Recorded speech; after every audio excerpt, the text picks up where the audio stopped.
Muy buenas, amables televidentes. En el conversatorio de la Fundación Institucionalidad y Justicia del día de hoy cuento con la gratísima presencia del honorable magistrado Ernesto Ginesta Lobo. Magistrado, en nombre de la Fundación Institucionalidad y Justicia, una vez más le damos la bienvenida a este conversatorio de la Fundación. Gracias por haber correspondido al llamado, sobre todo que durante esta semana se celebró una participación suya en todo lo que tiene que ver con la justiciabilidad, en fin. Así que gracias por haber aceptado la invitación.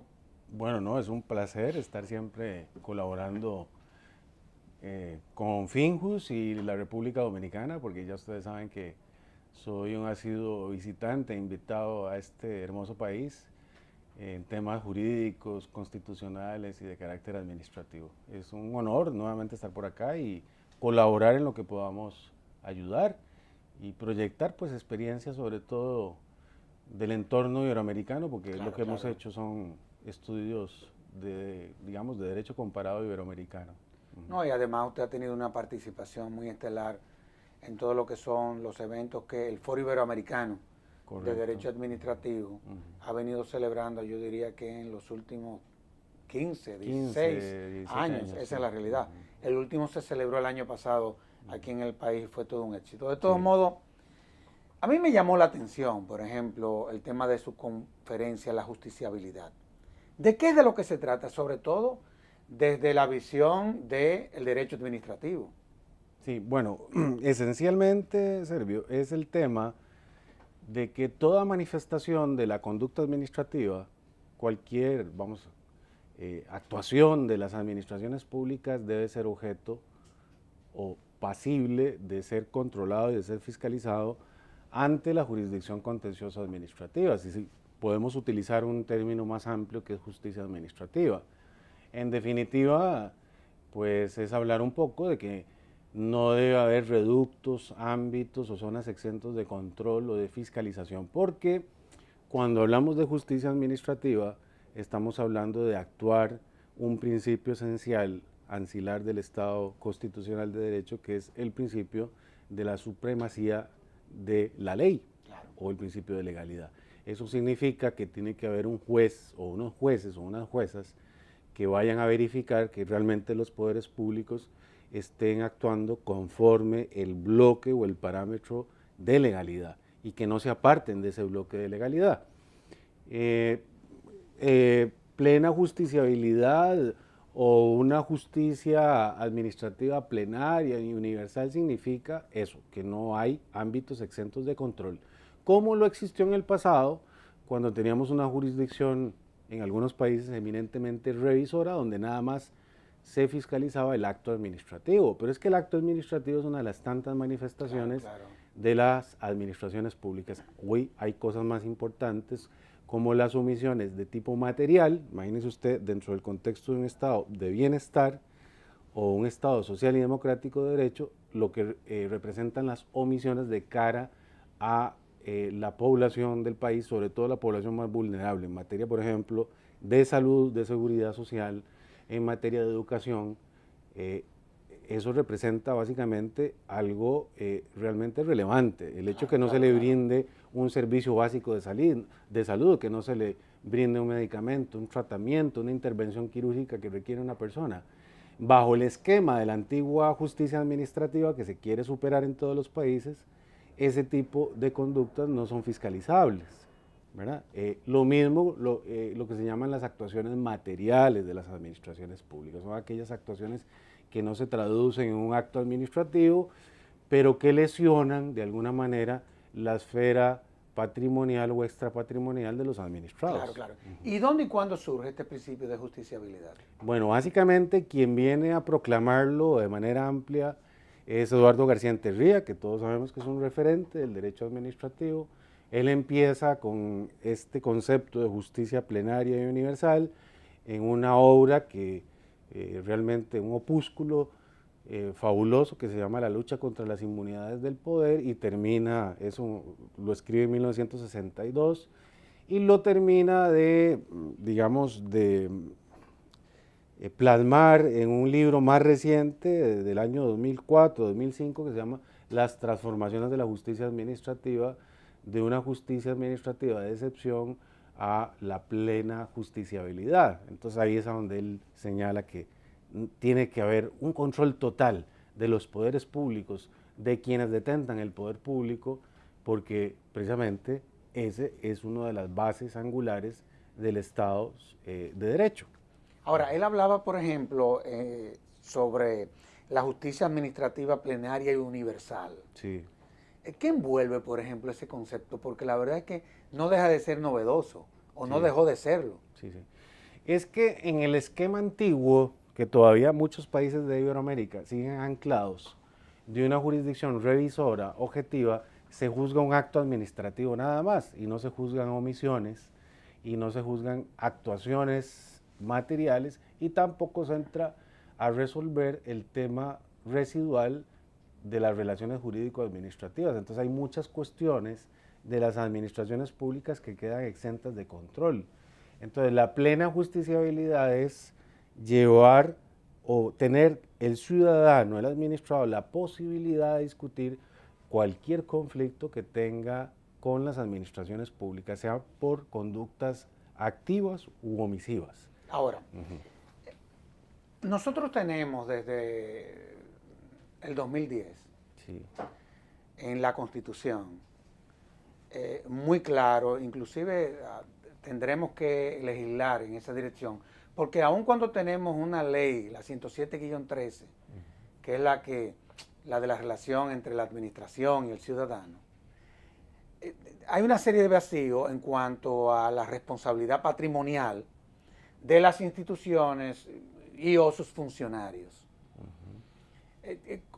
¿Cómo garantizar que real y efectivamente desde la jurisdicción administrativa uno pueda someter al orden a la administración? O sea, no solamente a la institución que administra, sino al administrador. ¿Cómo uno podría hacer eso? bueno, existen una serie de mecanismos. Primero que todo, tiene que haber una ley relativamente desarrollada en materia de responsabilidad administrativa. Recordemos que la responsabilidad administrativa tiene distintas vertientes. Puede haber responsabilidad administrativa por conducta lícita, es decir, por un reglamento que es conforme a la ley, ¿verdad? O por incluso el dictado de una ley, que es lo que se llama la responsabilidad del Estado legislador. Claro, claro. Pero tiene que haber una adecuada regulación o un desarrollo normativo a nivel legislativo. Normalmente, en esos casos, en la mayoría de los países, a partir pues, de una serie de pronunciamientos del Consejo de Estado francés, luego pues desarrollos que se hicieron en España, hay responsabilidad frente a una ley o frente a un reglamento que no es ilegal, siempre y cuando haya un daño especial y anormal, es decir, muy intenso. Y luego tenemos la vertiente de la responsabilidad ya por funcionamiento anormal, por falta de servicio, ¿verdad? O por las conductas ilícitas. Entonces tiene que haber una ley que desarrolle todas las posibles vertientes de la responsabilidad, ya sea por funcionamiento normal, anormal, por conducta lícita o ilícita, es decir, todo el espectro de posibilidades de la actuación administrativa. De tal forma que depende mucho del desarrollo legislativo. No. Sí. Tú hablabas de las conductas ilícitas y las ilícitas.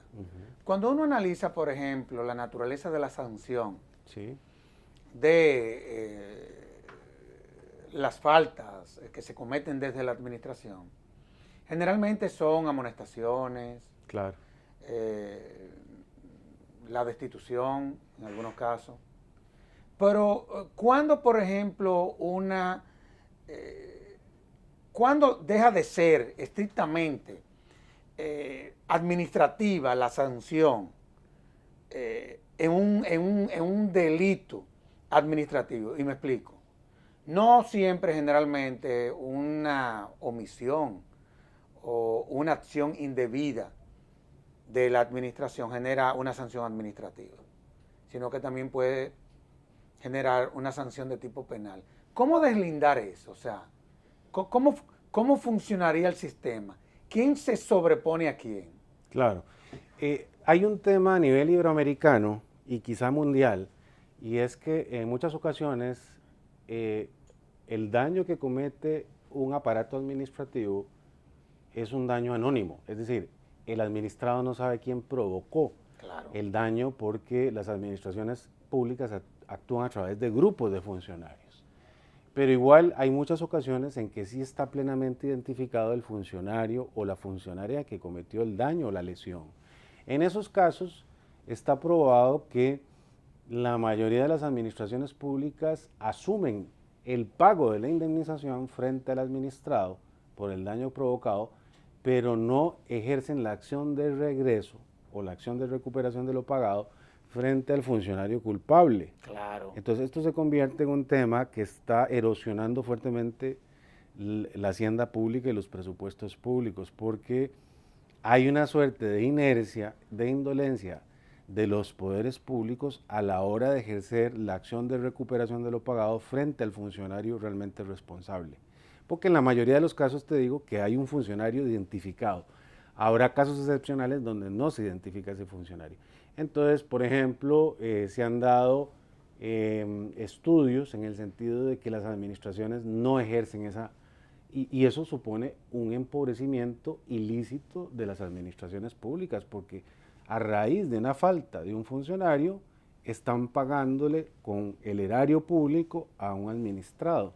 Entonces, habría que mejorar, digamos, las políticas de recuperación de lo pagado frente a terceros, el administrado que se merece siempre que le sea resarcido su daño, cuando un funcionario plenamente identificado ha cometido la falta.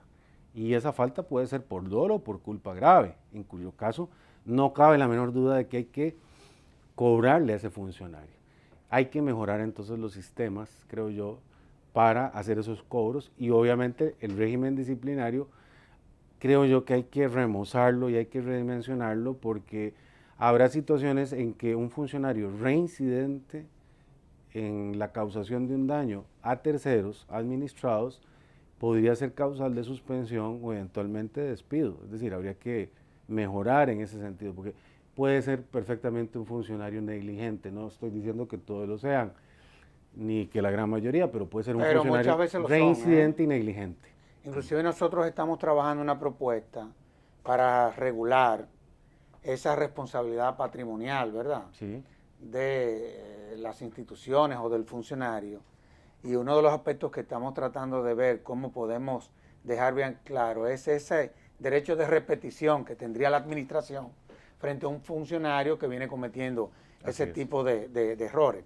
Ahora, yo quiero volver al principio de plena justiciabilidad,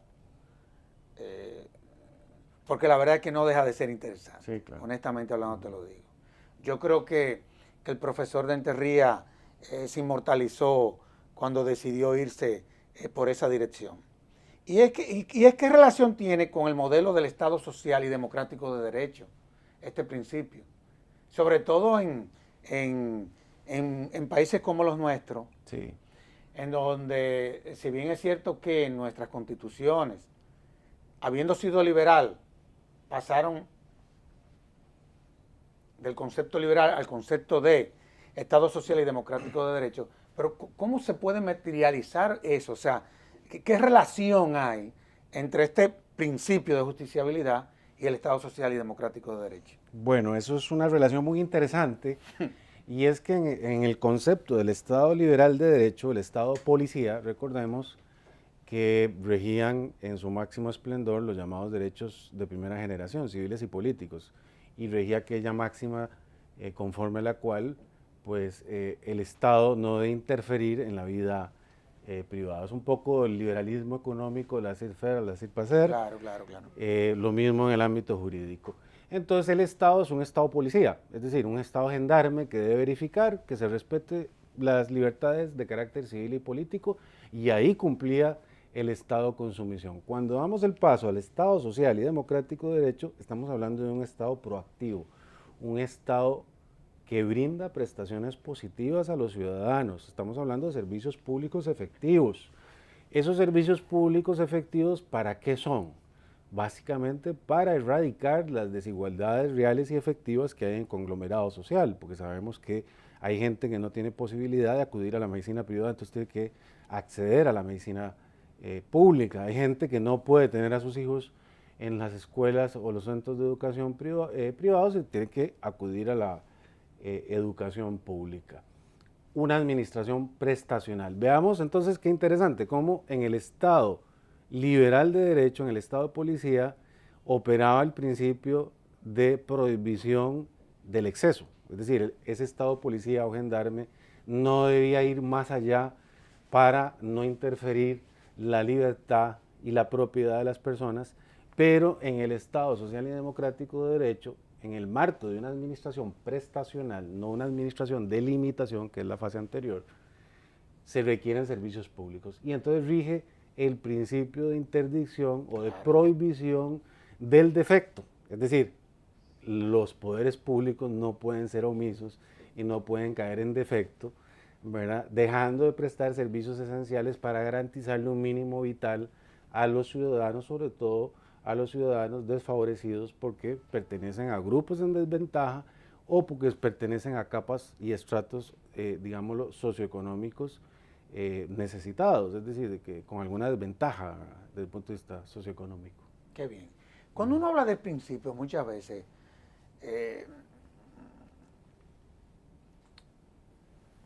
o cuando se establecen principios en nuestras constituciones, sí, o derechos fundamentales, antes de haber pasado a ese estadio de Estado social y democrático de derecho, nosotros creábamos una serie de derechos, pero no diseñábamos las instituciones que lo iban a garantizar.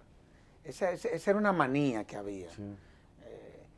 Sin embargo, vemos que con esa visión moderna de cómo han venido evolucionando nuestras constituciones, eso se ha venido corrigiendo. Ahora, cuando tú hablas del principio de justiciabilidad, ¿cuáles son las herramientas que lo garantizan? Sí, ese es un tema sumamente interesante. Eso requiere pues de darle un nuevo aire, un replanteamiento total, un remozamiento absoluto, un giro de 90 grados al concepto de justicia administrativa. Es decir, claro, vamos a abandonar aquel modelo revisor que solo pensaba en las pretensiones de mera nulidad, de plena jurisdicción, al estilo francés, y vamos a dar el salto a una justicia donde haya posibilidades, primero, de una legitimación muy amplia, democrática, que permita la participación ciudadana y la accesibilidad democrática a la tutela judicial y el acceso a la jurisdicción. Estamos hablando de protección de intereses difusos, de intereses de carácter corporativo, no estamos hablando de la protección clásica y vieja de solo el interés legítimo individual o personal, sino estamos hablando de estos intereses legítimos de carácter ya colectivo. Estamos hablando de pretensiones más allá de la mera anulación de un acto o de el restablecimiento por la anulación de un acto administrativo. Estamos hablando de pretensiones de condena para que se obligue a la seguridad social, al sistema hospitalario, a brindarme un medicamento, un tratamiento o una intervención quirúrgica que requiero de acuerdo con un criterio médico. Para ponerte un ejemplo, en materia de salud que es tan sensible el tema. De tal suerte que entonces hay que cambiar totalmente el esquema de las pretensiones, el esquema de la legitimación. Hay que cambiar, obviamente, las potestades del juez contencioso en materia de ejecución. Si queremos un juez que tenga músculo, que tenga garras, que tenga, dientes para poder llevar a los poderes públicos a cumplir lo que dice, necesitamos jueces que tengan capacidad de ejecución plena e íntegra del fallo. Y para esto, pues, existen muchas figuras en el derecho comparado, como las multas coercitivas. Cuando usted le toca la bolsa a un funcionario público, ahí le duele. Le va a doler. Eso duele. Eso le va a doler normalmente. O una multa ya no solo de tipo personal y funcionarial, sino a la propia institución pública, al ente público, por haber dejado de cumplir. O por ejemplo el embargo de ciertos bienes del dominio público, ¿verdad? Que es un tema que se está abriendo en muchos países de Latinoamérica. Costa Rica abre brecha sobre el particular, con el código del 2006 nosotros abrimos brecha. Podés embargar bienes del dominio público siempre y cuando no sean de aprovechamiento común. Es decir, no puedes embargar una playa, un parque, un río, la zona marítimo terrestre, porque están librados al aprovechamiento común, o no puedes embargar un bien destinado a la prestación de un servicio público esencial en materia de salud, educación, seguridad. Pero hay otros bienes de las administraciones públicas que sí pueden ser embargados. Y recordemos que también las administraciones públicas tienen una esfera patrimonial representada por el llamado dominio fiscal. Son aquellos bienes que no están destinados a un fin público. Entonces eso se puede embargar. De tal suerte que eso nos lleva luego el tema presupuestario, es decir, cómo podemos nosotros presionar a través de un juez de ejecución con mucho poder para que una administración pública sea compelida al cumplimiento efectivo. Bueno, se han ideado mecanismos como por ejemplo la suspensión presupuestaria, es decir, un ente público, lo tenemos en nuestro país, en Costa Rica, no se le aprueba un presupuesto extraordinario, ni una modificación presupuestaria, ni un nuevo presupuesto, hasta que cumpla con esa obligación que se impuso en una sentencia. Oye, pero no hay duda de que Costa Rica en esa materia ha avanzado, porque la verdad es que nosotros, y eso lo estoy diciendo yo, claro, tenemos muchas limitaciones. O sea, nosotros tenemos el principio de inevitabilidad del Estado. Sí. Oye, y eso es un acto de crueldad, en honor a la verdad. O sea, hasta tanto un Estado no sea capaz de que sus decisiones se le impongan. Así es. Por la vía que sea, tú estás propiciando el desorden cuando el derecho administrativo lo que procura es someter al orden a la administración. Correcto. De una u otra forma. Ahora, yo tengo que hacer un cambio, pero hay una pregunta que yo siempre te la he querido hacer.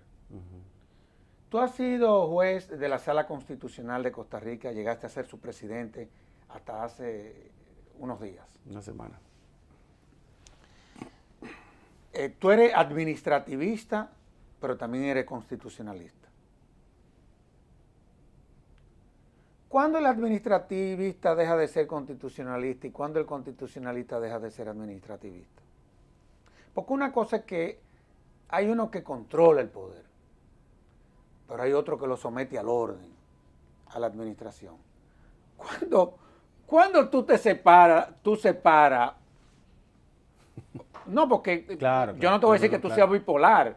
El tema es que hay temas que son de naturaleza administrativa y hay otros que son de naturaleza constitucional.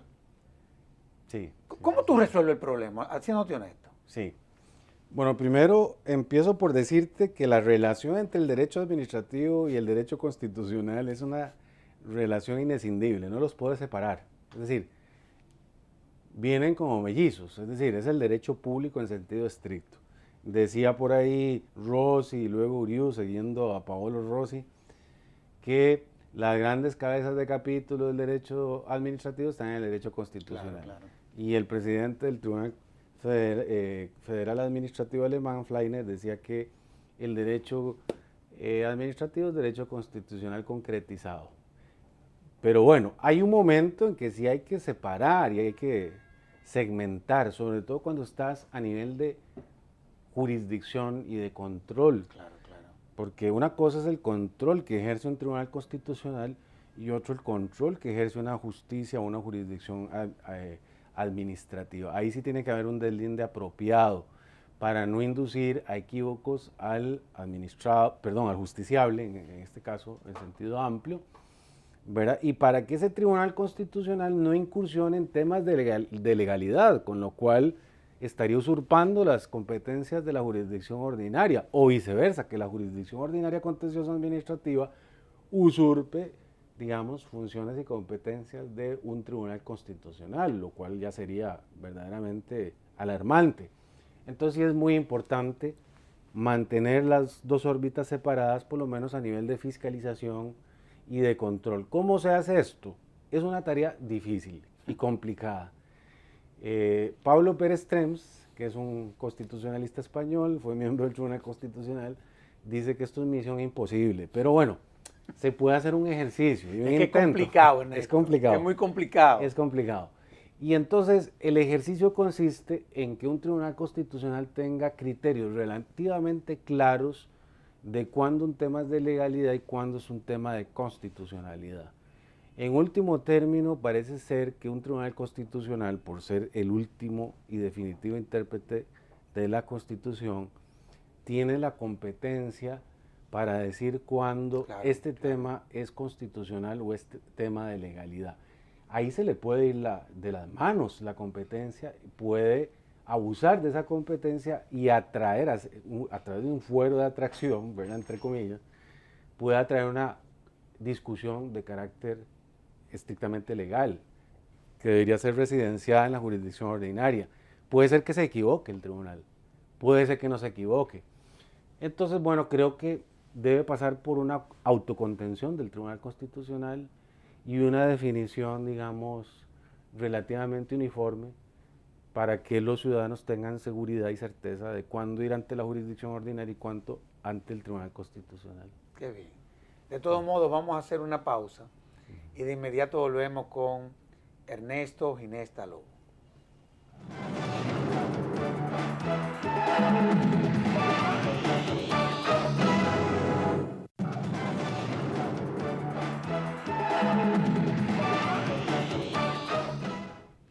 Ernesto, hay autores que abordan la tesis de la justiciabilidad de los derechos económicos, sociales y culturales.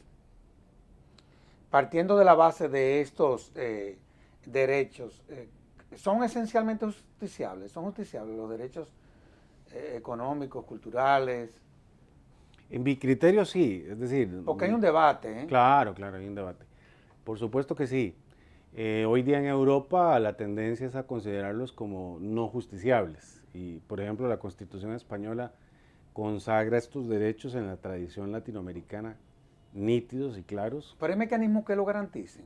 En Latinoamérica sí, digamos a nivel nacional, algunos países los tienen, no todos los países, conste, porque es un tema complicado. Un tema complicado. Sí, desgraciadamente en algunos países el tema, por ejemplo, del derecho a la vivienda, es un derecho que te pongo que en buena parte depende de ciertas políticas públicas, ¿verdad?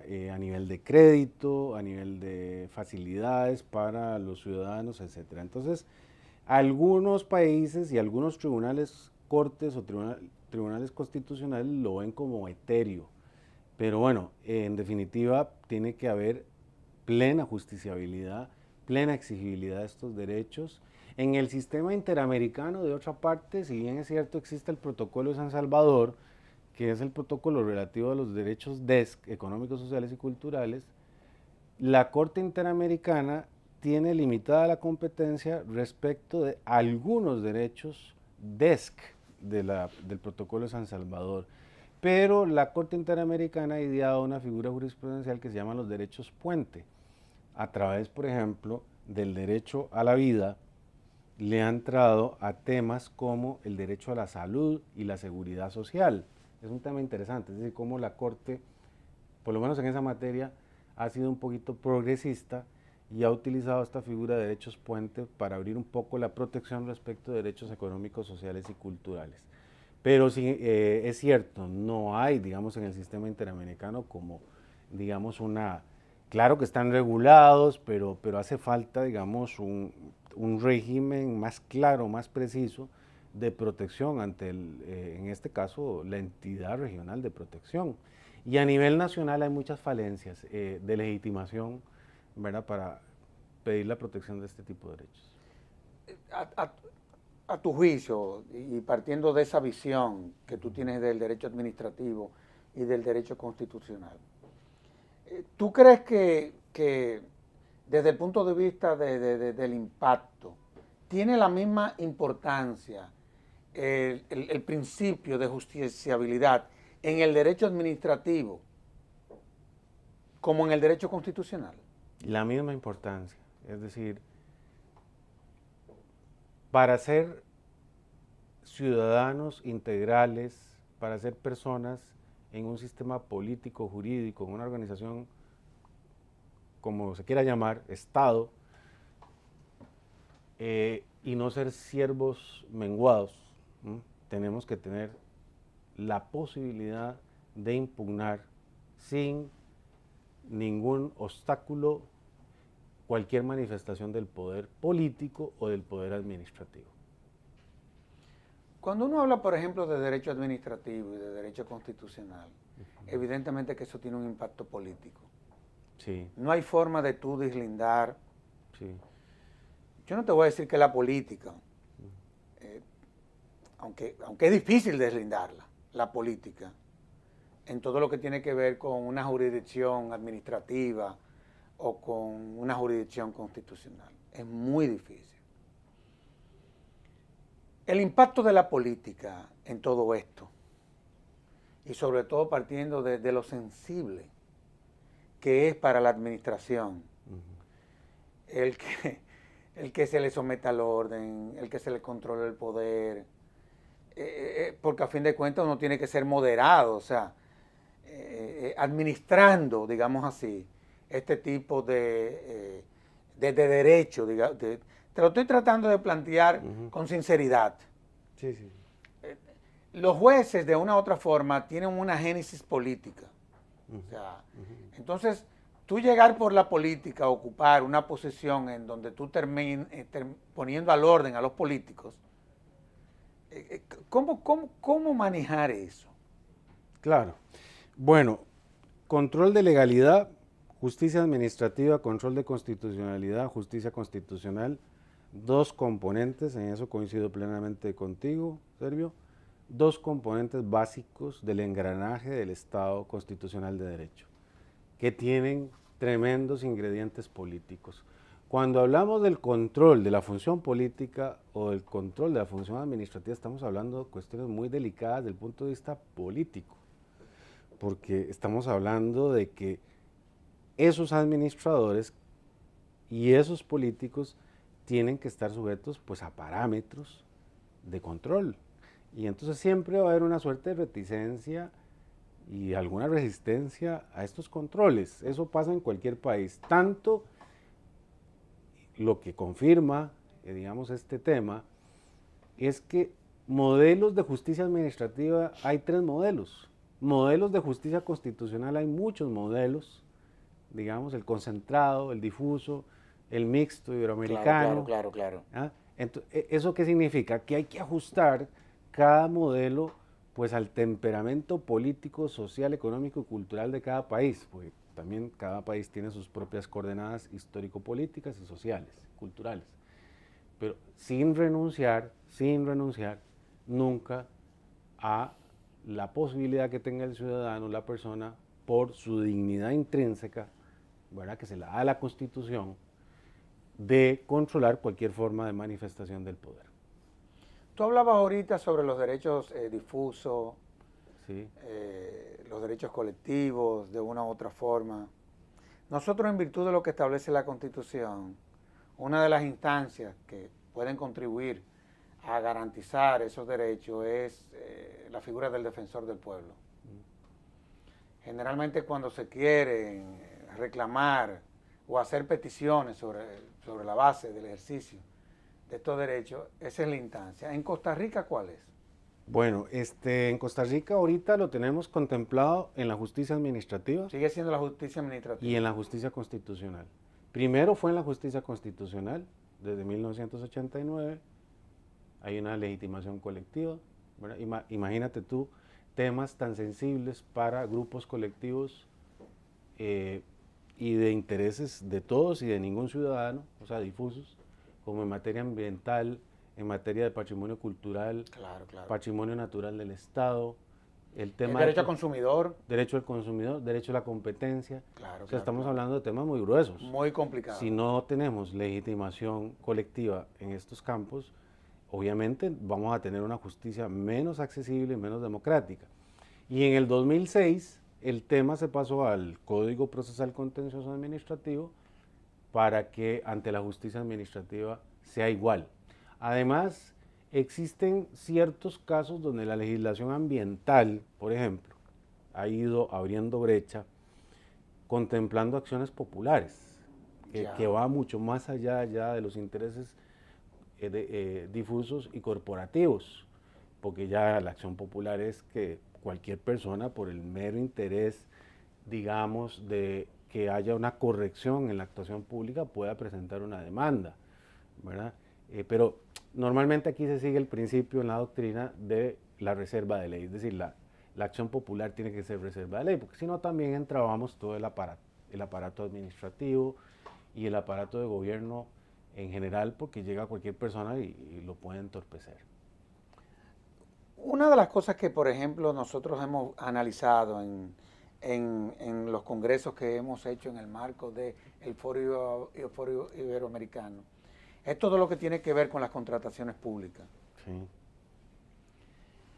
¿Cómo tú has visto que eso ha venido evolucionando en países como los nuestros? Por ejemplo, eso lo estoy diciendo yo. Muchas veces se diseñan leyes, sobre todo en materia de contrataciones públicas, que se terminan en su implementación desvirtuando y terminan siendo herramientas para financiar el sistema político de países como los nuestros. Yo sé que tú eres juez, que eres de otro país, yo te estoy planteando el problema. Tú manejas muy bien el tema de las contrataciones públicas también porque te ha tocado en todo lo que es tu jurisdicción conocer muchísimos casos, y Costa Rica, que es uno de los países más avanzados en cuanto a los niveles de transparencia, en fin, a los niveles de institucionalidad. ¿Cómo tú has venido observando que ha venido evolucionando las contrataciones públicas? Por lo menos dímelo en el marco del Foro Iberoamericano, para que no tengamos que caer en nada en particular. A nivel global, mundial, y no solo en el entorno iberoamericano, digamos, el camino de la contratación pública es concentrarse en los procedimientos de contratación para evitar la corrupción, el dispendio del recurso público, la lesión de la hacienda pública. Es decir, ya no interesa tanto el régimen sustancial del contrato de suministro o del contrato de obra con servicio público, o si se quiere el contrato de fideicomiso público, sino los procedimientos de selección del contratista para evitar la opacidad, Claro. Y garantizar una plena publicidad y una plena transparencia y además una libre concurrencia. Yo diría que aquí los tres pilares fundamentales, ese trípode de la contratación global moderna, son básicamente el principio de igualdad, el principio de libre concurrencia, ¿verdad? Y el principio de transparencia o de publicidad. Adicionalmente se está dando un fenómeno interesante a nivel de tendencia global y obviamente en el entorno iberoamericano, que es marchar hacia la llamada contratación verde, es decir, recordemos que la contratación pública en Iberoamérica mueve el 16% del Producto Interno Bruto. Definitivamente. Okay, lo cual le permitiría a los estados o le permite a los estados impulsar grandes políticas. Aquí es el 23% del presupuesto nacional. Imagínate tú. Entonces, a través de la contratación verde lo que se está haciendo es que se proteja el ambiente en lo que es la adquisición de bienes y servicios para la limpieza de edificios públicos, por ejemplo, que no sean contaminantes, que sean amigables, construcción de instalaciones públicas con eficiencia energética, contratación de muebles de madera que tengan un certificado de trazabilidad para que no vengan de una explotación forestal irregular, cosas de ese tipo, ¿verdad? Entonces, compra de impresoras con certificado de eficiencia energética o de equipo de cómputo. Y luego está el tema de la contratación sustentable y sobre todo la contratación social, es decir, cómo a través de ese rubro tan importante, donde se mueve más del 16 o el 16-18% del Producto Interno Bruto, los estados a través de la contratación pública pueden promover políticas de integración de grupos en desventaja, como contratar, por ejemplo, personas adultas mayores, personas desempleadas, cómo contratar el trabajo de personas en los sistemas de reclusión, en el sistema penitenciario, el trabajo de grupos indígenas, cómo contratar trabajo de jóvenes, de jóvenes adultos que han salido egresado de un orfanato, dándoles oportunidad. Mujeres empresarias, microempresarias, etcétera. Entonces se utiliza la contratación pública como un instrumento de políticas públicas. ya sea en materia ambiental o en materia de cohesión social. Qué bien.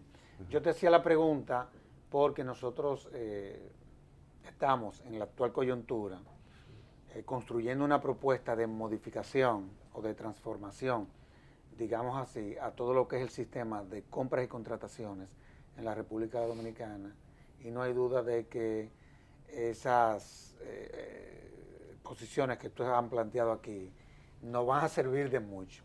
De todos modos, es increíble, Ernesto, pero ya tenemos una hora hablando. Se me ha pasado rapidísimo. Increíble, increíble. Se aprende cuando uno conversa contigo. Y en nombre de la Fundación y del país te agradezco no solamente que haya correspondido a la invitación del conversatorio, sino también que viniste invitado por la Fundación Institucional de Justicia y por la Cámara de Diputados. Sí.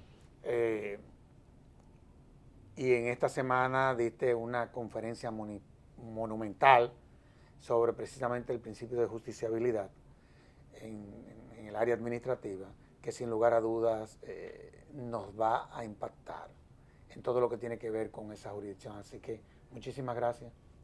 Honrado y agradecido con la invitación y siempre a la orden aquí en República Dominicana y en la FINJUS. Y nos vemos en agosto, en donde tendremos un seminario sobre la jurisdicción contenciosa administrativa y las contrataciones precisamente públicas, de nuevo, en donde tú serás uno de los expositores. Así que muchísimas gracias. Con mucho gusto, a la orden. Y a ustedes, amables televidentes, les decimos hasta la próxima, en donde estaremos en un nuevo conversatorio de la Fundación Institucionalidad y Justicia. Hasta entonces.